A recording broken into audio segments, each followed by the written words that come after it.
Israeli cabinet की एक आपात बैठक हुई है। इजरायल के पीएम ने एक इमरजेंसी मीटिंग बुलाई थी। हमास पर हमले को लेकर इजरायल में एक और आपात बैठक हुई है। इजरायल के पीएम ने हमास को खत्म करने का फिर से ऐलान किया है। बेंजामिन नेतन्याहू, देखिए उस आपात मीटिंग के शॉट्स, जहां पर उसके बाद वहां पर जो लोग मारे गए इस हमले में उनको श्रद्धांजलि भी दी गई और एक बार फिर से बेंजामिन नेतन्याहू ने अपना वो इरादा जाहिर किया कि हमास का खात्मा कर देंगे, हमास को पूरी तरह से खत्म कर देंगे। ये इजरायल के प्रधानमंत्री ने जो आपात बैठक बुलाई उसमें ये वहां निश्चय दोहराया गया।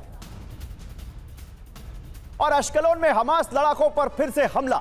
इजरायल की नेवी ने हमास लड़ाकों पर हमला किया है, यह बड़ी खबर है। अश्कलोन में हमास के लड़ाकों पर इजरायल की नौसेना ने हमला किया। समंदर के रास्ते घुसपैठ की कोशिश कर रहे थे हमास के लड़ाके, जिनको रोकने के लिए नेवी ने वहां उनको समंदर में निशाना बनाया और दावा है कि इस हमले में हमास के कई लड़ाकों की मौत हो गई है। हमास के कई लड़ाकों ने इस हमले में अपनी जान गंवाई है।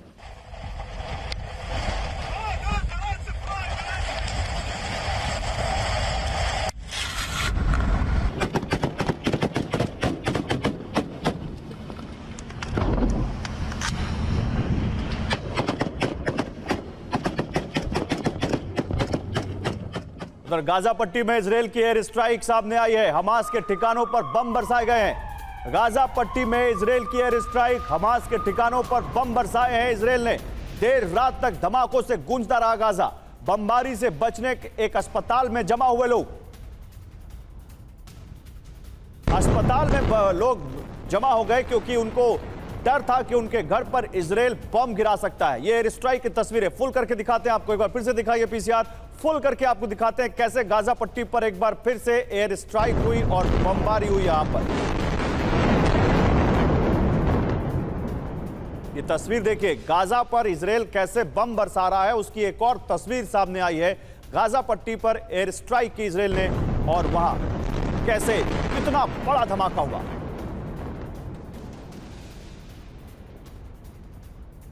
गाजा पट्टी में इजरायल लगातार बड़े हमले कर रहा है। सुरंग से बाहर निकले हमास के लड़ाकों को मारा इजरायल ने। जो लड़ाके वहां सुरंग में छिपे हुए हैं उनको निकाल कर मारा इजरायल ने। हमास के लड़ाकों की पहचान कर उन पर हमला किया गया। जबालिया, अल फुरकान, बेत हानून में यह हमले किए इजरायल ने।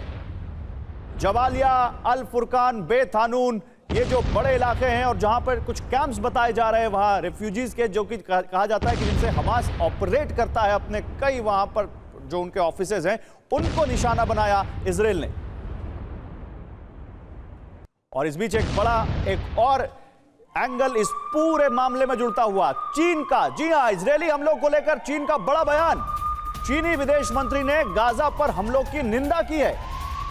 चीनी विदेश मंत्री ने कहा अंतरराष्ट्रीय कानूनों का उल्लंघन कर रहा है इजरायल। चीनी विदेश मंत्री ने इजरायल की निंदा करते हुए कहा कि कानूनों का उल्लंघन कर रहा है इजरायल, अंतरराष्ट्रीय कानूनों का। चीनी विदेश मंत्री ने कहा इजरायल आत्मरक्षा से अब आगे निकल चुका है।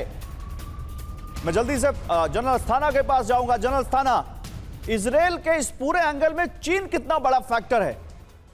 देखिए, चीन का एक अभी जिस तरीके से चीन और ईरान के दोस्ताना संबंध हैं, तो उस हालत में जाहिर है कि चीन भी ईरान की तरफ उनका झुकाव है।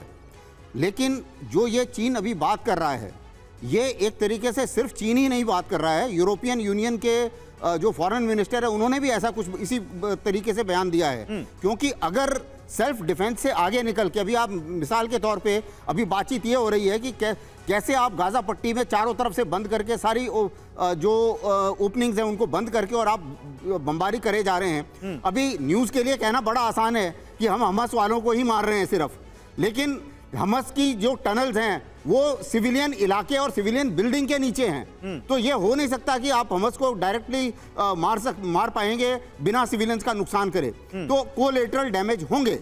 अब इस हालत में अगर आपने बोल दिया कि 24 घंटे में 1.1 मिलियन आदमी शिफ्ट हो जाओ, वो भी एक तरीके से, और बिजली, पानी, खाना सब बंद कर रहे हैं। यूनाइटेड नेशन बार बार गुहार लगा रहा है कि भाई हमें एक कॉरिडोर दे दीजिए इनको मदद करने के लिए।